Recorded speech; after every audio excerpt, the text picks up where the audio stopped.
அவரால் ஆகாதது ஒன்றுமே இல்லை. அந்த பாட்டு போன வாரமே பாட ரொம்ப நல்ல பாடல். என் பலவீனத்தில் பலன் தர கூடும், என் போராட்டங்கள் மாற செய்ய உம்மால் கூடும், நினைப்பதற்கும் ஜெபிப்பதற்கும் அதிகமாய் கிரிய செய்ய உங்களால கூடும். ஹல்லேலூயா. எப்பொழுதுமே என்னுடைய ஆண்டவர் சில நேரங்களில் ரொம்ப டவுனா கொண்டு போய் கீழே வச்சு நிறைய கத்து கொடுத்து படிக்க வச்சு அதுக்கப்புறம் கொண்டு போகிறது கத்தருக்கு. அது அவருடைய வேலையில ஒரு வேலை பாருங்க.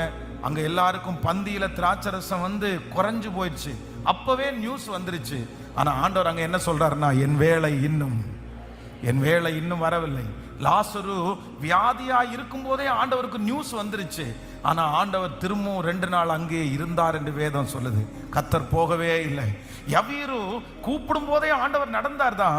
ஆனா இடையில அந்த டைமை மட்டும் ஸ்பெண்ட் பண்ணலைன்னா சீக்கிரம் போய் அவங்கள ரெடி பண்ணி இருக்கலாம். ஆனா ஆண்டவர் இடையில இன்னொரு அற்புதம் செய்ததுனால அப்படியே டவுன் ஆயிருச்சு.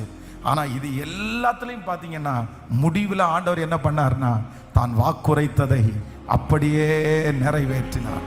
உங்களுக்கு வாக்குரைத்தது நிறைவேறும். உங்களுக்கு 10 வருடங்களுக்கு முன்பாக சொன்னது நிறைவேறும். உங்க சின்ன வயசுல கர்த்தர் உங்களுக்கு சொன்னது நிறைவேறும்.